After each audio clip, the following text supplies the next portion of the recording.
have to change the source.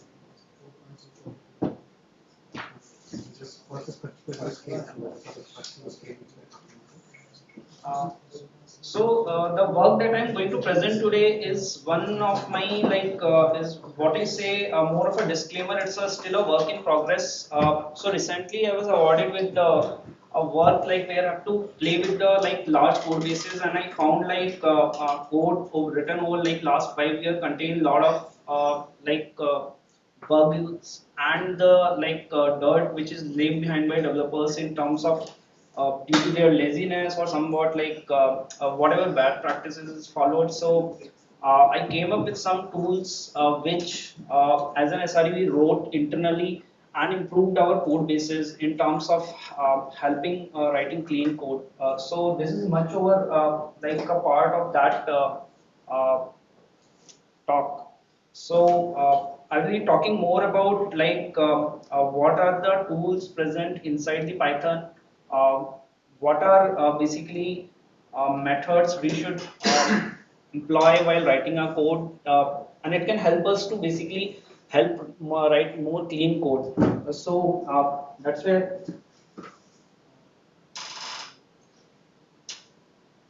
Can you try unplugging it and putting it back?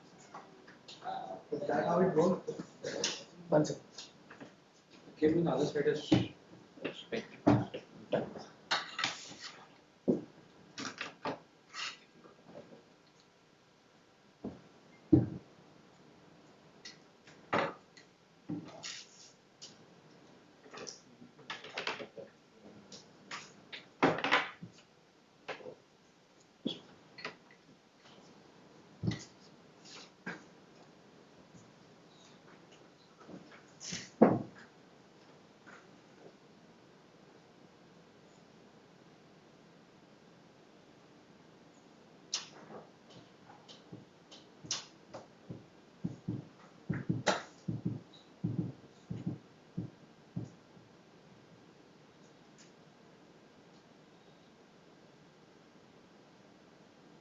So how many of you write your code in Python or Golang or any your choice of language? So uh, how many of you really give a lot of thought process into optimizing your code? Is this a part of your development life cycle or not? So basically, what I have experienced, there is always a lack of time, and developer in the interest of time they don't follow the optimization and performance working towards their code. So we have as an SIV, we have tried to create a tooling ecosystem inbuilt into our CI/CD pipeline, where whenever code is getting checked into the repo, all the code quality inspection goes through entire pipeline. So uh, we really give a lot of thought process, like whatever new code is going into the production ecosystem, it goes to a lot of cleansing process. So in this cleansing process, a lot of tooling what we have developed in terms of doing a lot of code profiling, doing a lot of where your code is actually spending a lot of time across functions, across loopings, structures, and so forth. So so that's where uh, I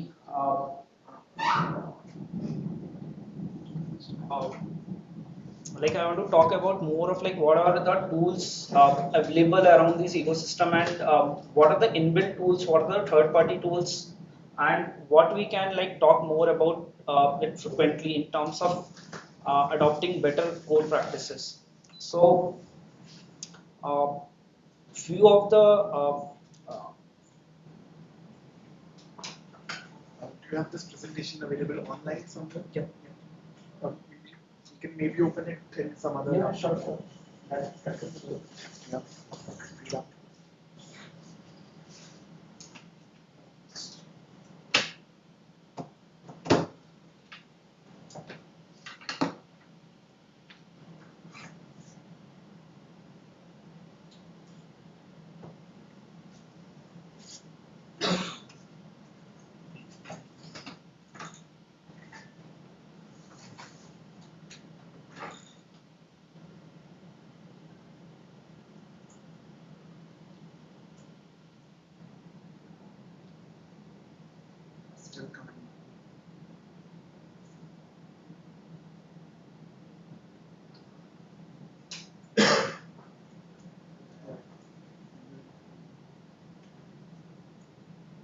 means it's a guest session, so nothing to see. Yeah.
Uh, so, sorry, I will not be able to run the snippets because my laptop is not getting connected, but I will try best to I will demonstrate through this.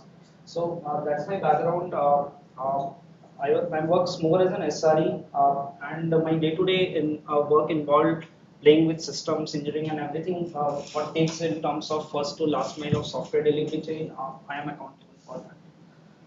So coming back to the topic that I'm going to talk today is like profiling. So profiling in terms of like where your code is spending a lot of time. So we should really give a lot of thought process into while writing these code, and it helps us to basically optimize and run your system's resources more in a more coherent manner, where like your memory CPU uses what your system resources are not overused or underused. So basically whenever you are writing, so you should give a lot of thought process in terms of uh, using profiling.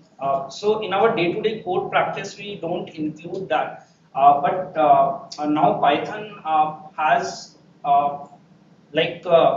over a period of time has grown into a very matured programming language, and there is a lot of internal and the external tooling ecosystem is available around that, and we should utilize that in terms of um, like uh, improving our code bases in terms of timing modules and this thing. So basically, the next question comes is why should we actually do profiling? Profiling, as an engineer, as an application developer, we should not be only bother about just writing a lot of features, but also as a part of that, writing good production level code, we should give a lot of thought process in terms of like how your code is going to be optimized for larger inputs. So for that, basically, we should definitely give a lot of thought process into how we can basically optimize our code. Profiler helps you as a developer to don't go into the nitty gritty of any of that language internals, but these tools basically helps you to rectify your code in a good manner. So it should be made a habit while writing a code that we should profile more often. So these are the few of the tools which are available for profiling into the Python. So C profile is more of it's a standard inbuilt tool, comes with bundled with Python 2 and 3. Moreover, it has been written internally in C, and it's very fast in terms of processing and parsing your entire code, and it gives a lot of information. I wanted to do a demonstration, but I think my machine is not getting connected. But anyhow, I have some few pics. I will go through it, and then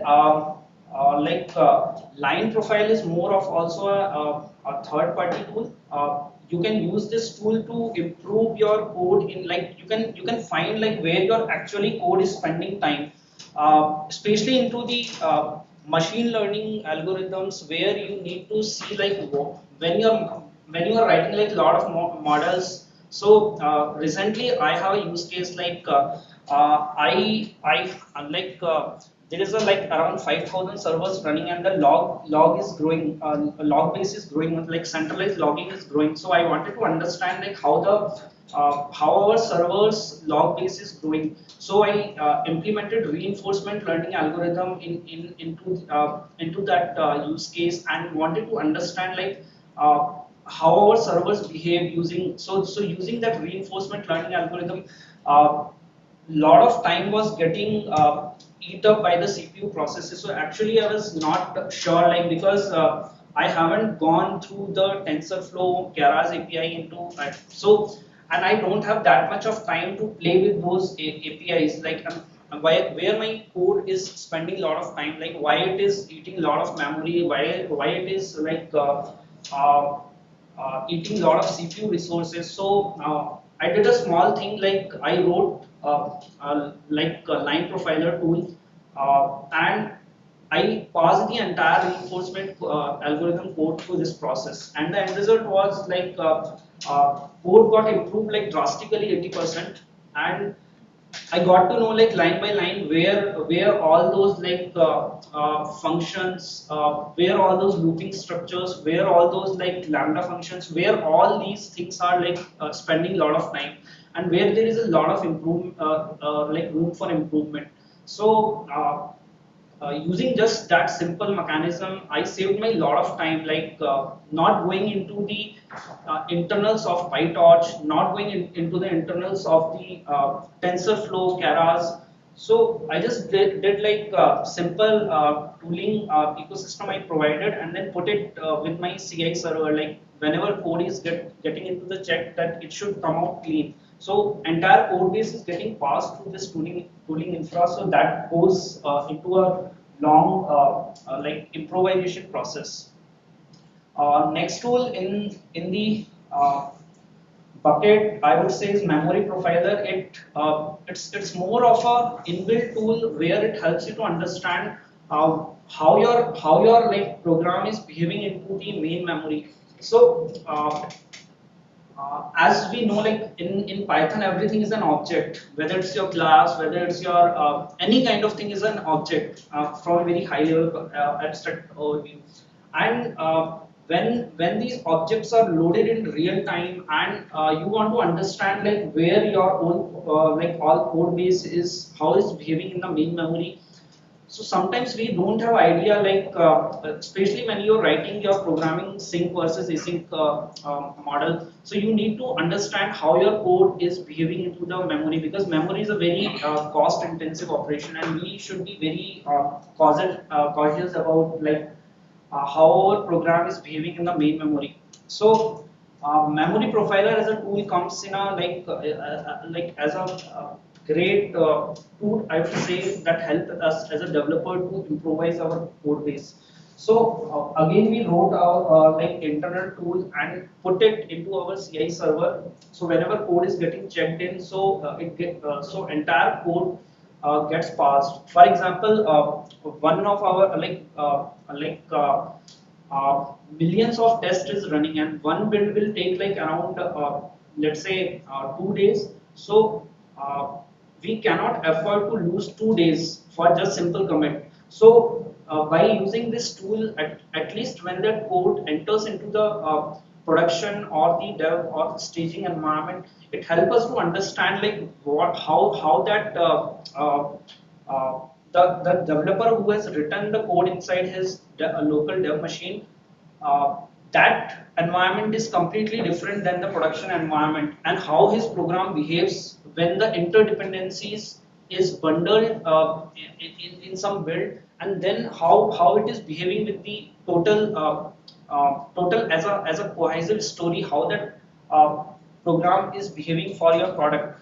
So during that point in time, uh, memory profiler helps you to understand a lot of jargons in like where your actually code is eating lot of objects which can be freed up. So memory profiler is basically more onto the memory specific module. Another tool is Get. So it's basically extension profiler. So sometimes you need to see like as a programmer you just pull down any third-party library you don't know, and it's a known open secret. Whenever you're pulling down any like through pip or pipey, you are installing any dependencies, you are vulnerable to a lot of security, because Pipey literally does not checks the security measures. So whenever you're pulling down a lot of packages from the Pipey pip, it's only through their security and bug portal. Once you officially submit those bugs, then only you can come to know, okay, these are the vulnerabilities which are existing into the Pipey and pip modules. But to overcome that kind of things, whenever you are writing as a code, so we have developed some kind of a tooling in structure using Yap, which you just need to import, and you can, while writing code, you can actually cleanse your code in a process like whatever interdependencies you are making. And on top of this tool there is some kind of like graphical tool is help us to understand which function is interacting which module, and how, what are their interdependencies, and how much time each function is taking in the overall process, and where there is a room for improvement. So this kind of tooling, when just whenever a developer is just writing a program, he just need to import this tooling infrastructure, and rest of the thing is taken care of in the code writing process. So the developer don't need to understand the coding standard, tap it, or the any kind of encoding standard what goes into the third party process. So it helps us to, whenever you are pulling down any untrusted source from pip or IP or Python package module, so help us to basically build the inbuilt security inside your code. At least the security practice start like the life cycle of a development start in the process of the development life cycle, and it reduces a lot of bug during the testing process. It helps, saves us a lot of time as well. Another package is timeit module. It helps you to understand basically you can do it two ways. Python has its own timeit module, and how basically Unix systems is behaving for your because and most of the production systems are run on Linux use basis. So using timeit module of the Unix system, you can also see like how your code is behaving. Guppy is again like a code profiling tool which basically gives you a more detailed memory level like structure, like how your heap memory and other issues are is behaving. So this is some of the ways. So one of the simpler ways, like we should declare the decorators, and that's how just a very basic function.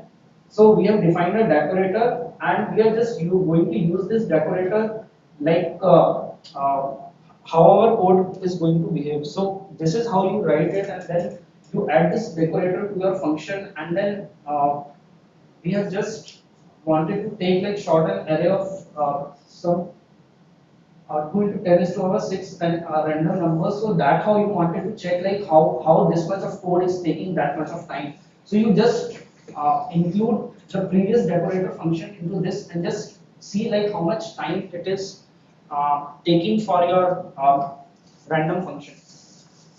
So this is like just like your random short function takes this much of time. So these are the simple I would say design pattern which you just need to include into your code writing practice, and it improves a lot of visibility into your code, both for developer and the operations team. When something goes wrong into a production ecosystem, during that time it helps us to understand when we just see our connected graph structure, how functions are behaving each other. So during that time it helps us a lot. So again, like using C profiler, this is how you basically use the C profiler function, and end result is something you see on your screen, something like that. This like you can see like line by line, you can see like how your function, how your code is behaving line by line. So you can just see and check like okay, this function is like taking a lot of time. Here I need to improve. Here I need to like tell to the developer. I mean, as an ops engineer, you just there is always a tussle between dev and ops team. So sometimes something goes wrong into the production ecosystem. At that time, it this profiler, this function basically helps you. Okay, if developer has written some kind of a code, let's say he has opened some TCP connection which he has not ended gracefully. So during that time, a TCP connection is made with the like application layer talks to the OS layer, and then during that time when connection is like open for a longer duration, it helps. And basically, it's eating a lot of CPU and network resources. So at that time, if you run these kind of a program in front of like during the production ecosystem, that sometimes goes wrong. So once we like run these kind of profilers, we get to know on our first hand in the first line of defense that something has gone wrong. So we just need to improvise in these areas. So pipeline is another very good tool that I would say. So on the x-axis, this is like time versus your function. So so this is like the toggle function. It's basically from top to bottom how much time each of your function in the code is behaving. So the larger the toggle, you can just see okay. You can just see okay here your uh, program is spending a lot of time. So you can just like you don't need to see a lot of function, but you can just parse your program through this tool, and it can help you to understand on a large base. Like you can just see okay, these are the functions that I need to optimize. So you just need to be very quick on the decision making when sometimes when things gone wrong into the production ecosystem. So Python help us to internally it uses a Linux system called ptrace, like process tracing. So this tool is built on top of it. So that how you can basically understand like how your code is behaving. So this is coming to the next part. This is tooling. So tooling is more of a miscellaneous exercise, like how you are basically doing your debugging, how you are doing your code quality inspection during your automated CI/CD deployment pipeline. So during so these are some of the tools that we use internally, and I found it to be a very quite good ecosystem. Like PyRange is basically a good library which talks about like uh, like whenever something goes wrong into your code, so you can just import this library, and it can help you to understand how your Python processes are behaving when they are connected internally, and as a cohesive story how they are interacting with each other. Uh, then coming to the next tool is WDB.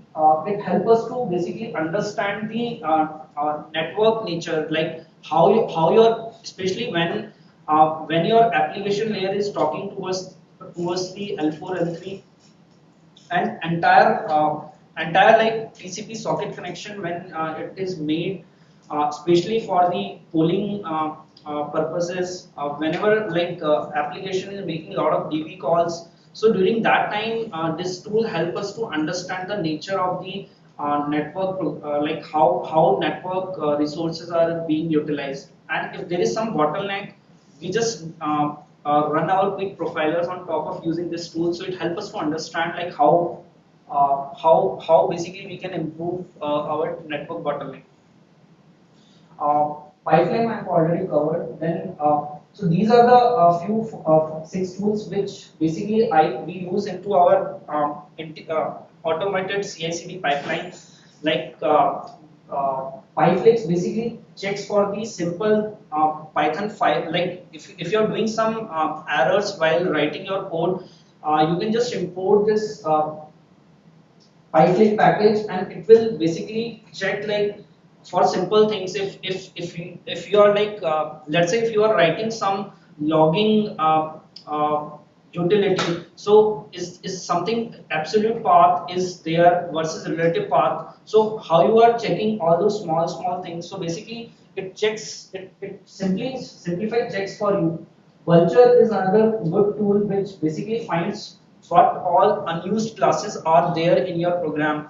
So whenever code is going in, whenever developer commits the code into the CI server, the set of like these tools is kicked in, and then all the code is passed through this thing, and it helps us to basically understand if something is not as per the coding standard, at least till 80%, from dev to production, the developer is not able to basically check out his code until he comes up to the 80% of the setted benchmark. So this is something we take it very internally in terms of code quality inspection. So Pyrite is another tool which basically checks for like whatever address gaps are there. So basically it helps you to again do a lot of code quality inspection for you.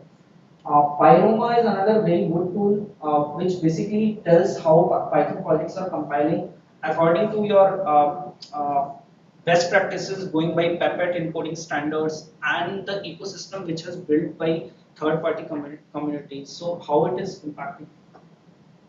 Uh, MyPy is basically another good check, like let's say how you are defining your function, how you are declaring your class. So it helps you to basically you are not doing some monkey typing in terms of writing bad quality code. So it helps you to basically improvise your code right then and there when you are in the stage of writing the code in the development process. So these basically help us to understand. Coming back to the tracing is a very I would say it's basically not a developer driven, but it's more of a ops driven exercise. So whenever you are writing your like program, we should basically give a lot of thought process, like where why things go wrong when they interact with each other, because ideally development, staging, pre-staging and production environment are very different in like when they behave with in real time environment. So during that time when something goes wrong, tracing help us to understand how things have gone wrong. So it basically help us to understand and trace the things, like using logging ecosystem we can just check, okay, where things have gone wrong, we can just go and select the right culprit and kill the problem right then and there. So using these are some of the good distributed tracing tools.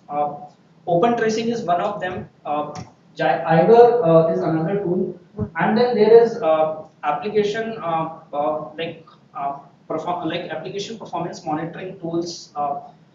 Some companies have built their own like third-party clients. For example, App Dynamics have a good tooling ecosystems for Java, for JavaScript, for Python, and any other ecosystem. But so these are the few of the ways which we can inculcate to understand how the code will behave into the production ecosystem, and how developer is writing the code, and so basically from dev to production the quality code should end in the end story. So it helps us to understand the whole picture in a good way.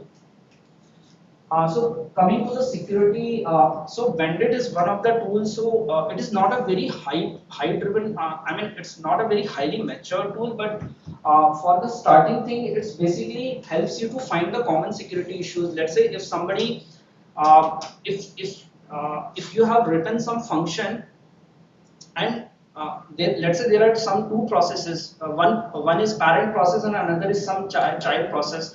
if that child process is exposed to some external IP and port, the attacker can basically utilize that sub process to run his own resources. So it helps you to, so this tool basically helps you to remove all those vulnerabilities while you are writing your like code in hand.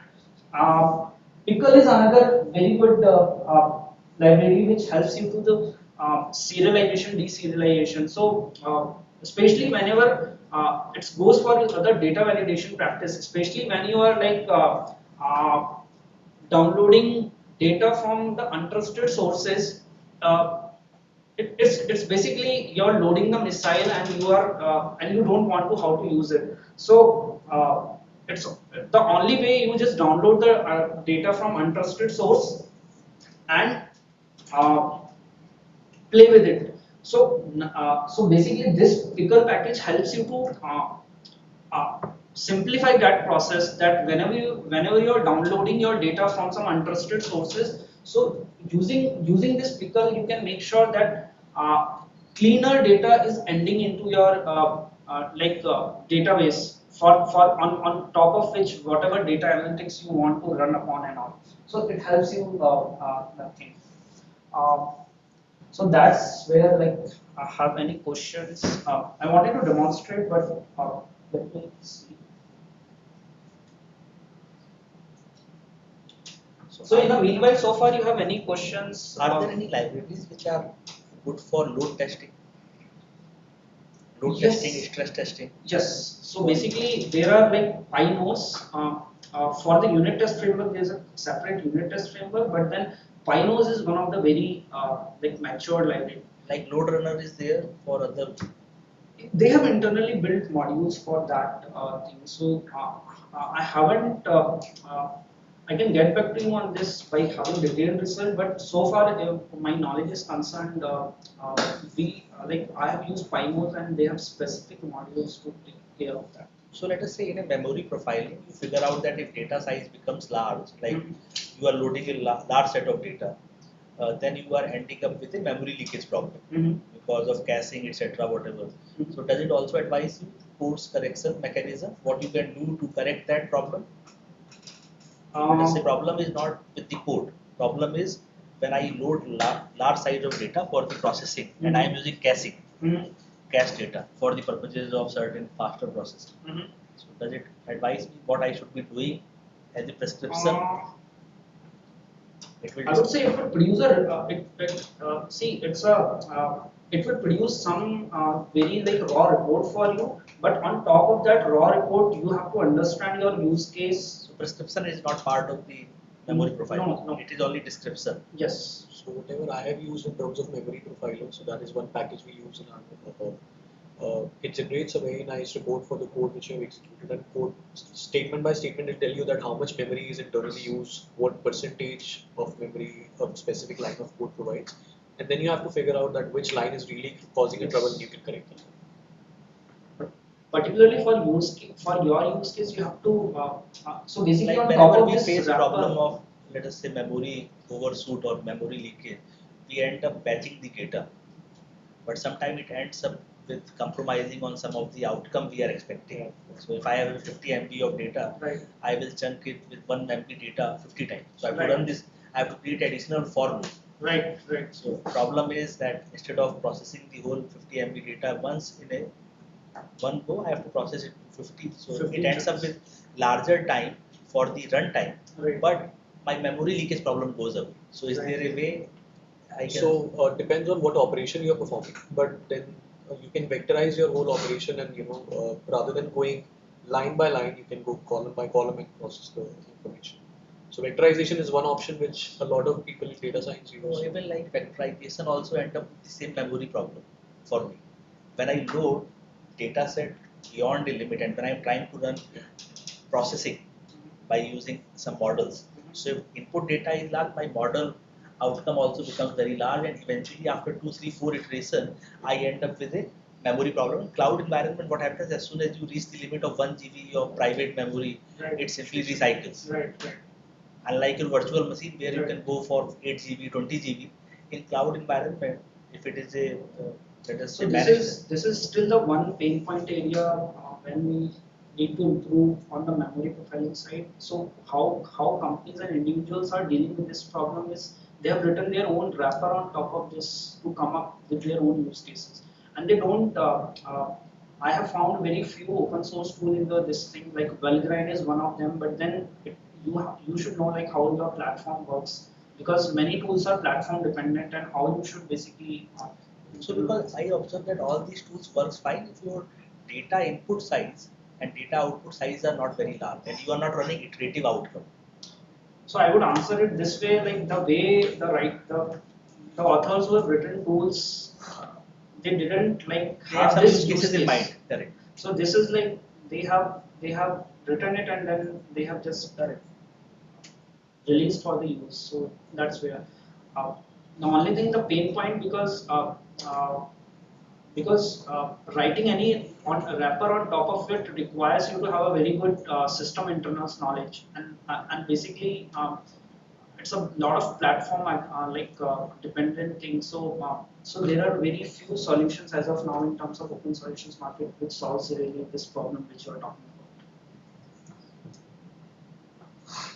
Any questions around Java test code coverage. uh, Python or the code coverage as really uh, I think the combination of Python with Selenium, I think in terms of Selenium, on top of there are some external wrappers which we have written, and there are also some third-party tools in form of both open source and enterprise versions, which those are for the testing in automation. uh, And my question is more on how much test coverage on the profiling side has been done. specifically for Java. For Python. Java I'm aware. So for Java, so for Java, I think it's quite covered a lot. But in Python, the code coverage is still very limited to the CPU memory usage, and I don't know the extensive way of because this is what I'm doing is still a work in progress. So I'm still evolving in that area. That's how I would say like honestly. So typically, how do you work with developers? Like, you always understand context of their application, so you have zero context about what they're doing. You discover what's going on just by looking at the profile. So since like last 5 years, like how people have added and contributed to the code bases. So what I have tried to learn from that similar pattern, we cannot go to the developer and understand how they are because every coder will write their way of code writing will be very unique. Each developer is unique in its own way. So to overcome this problem. We did just a short survey, but then we have tried to come our own common tooling ecosystem, and we have tried to generalize all those use cases, and we have come up with our own tooling infrastructure, and we have put it whenever code is checked in, it will blah blah pass all these 100 kind of checks, and that's how. So those are, I would say, to answer your question, those are 50, 60 generic patterns which we have find like is common across what any developer is going to write. He or she will be following that kind of code quality practice. So for example, with specific to Python, many code developers will not be like running Pepid encoding standard. They will just push the code into the repo and then how. But small practice, but we are not expecting every developers to do that. But once this is a part of the practice pipeline, whenever code is committed, this spell check will go through pass. Does that answer your question? Yeah, it does. We have some similar problems. It's not developers, especially in the data team. We have analysts who are like essentially making reports, calling databases, doing some operations, and you have to put this to production, right? Schedule it on a daily basis. So something like this would definitely help us to clean that, clean the code going out into production. Right. So my way of dealing with that problem is one, because production ecosystem behaves in a very weird way. because there you have several components interacting with each other, and what happens in my experience so far, like your dev, staging, testing environment are not identical environments. So that's why when as a developer you are testing, it gives here something. Once it goes into the production ecosystem, it's completely different picture. And there, how intelligent your infrastructure monitoring systems are across the large scale distributed system, then only you can understand the cohesive picture and can come up with your own chart. So there is a Twitter case story if you ever want to read. There is this tool called Twitter Ambros. So they help you to understand the entire HTTP and tracing flow, and then what things have gone wrong out of, like, let's say 5,000 microservices. You just see that dot, and that how stable belongs to. So that is how. Uh, any more questions? Maybe what I can do, I was thinking, like, I have just covered this tool in this workshop. Maybe if people want, I can do demonstration in next series of workshops. So it's like 2-3 workshops. We can try to go into each of these common areas and can have a hands-on demonstration, and then you can understand from your own perspective wherever area you are working.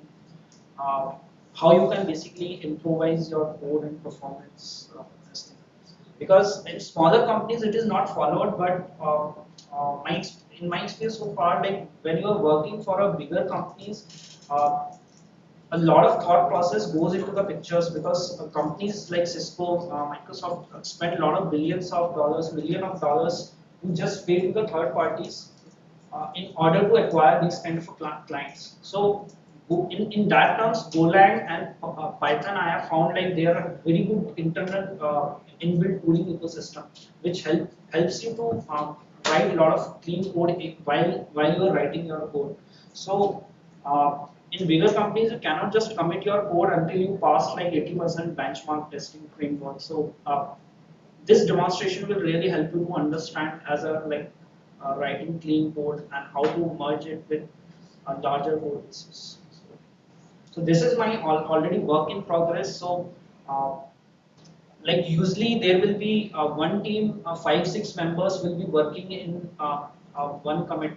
So we found that how 80 people are working on single project, and how these 80 microservices modules are interacting with each other, and then when we try to correlate a lot of pictures in terms of understanding the whole thing, these things help us to understand what things are going wrong.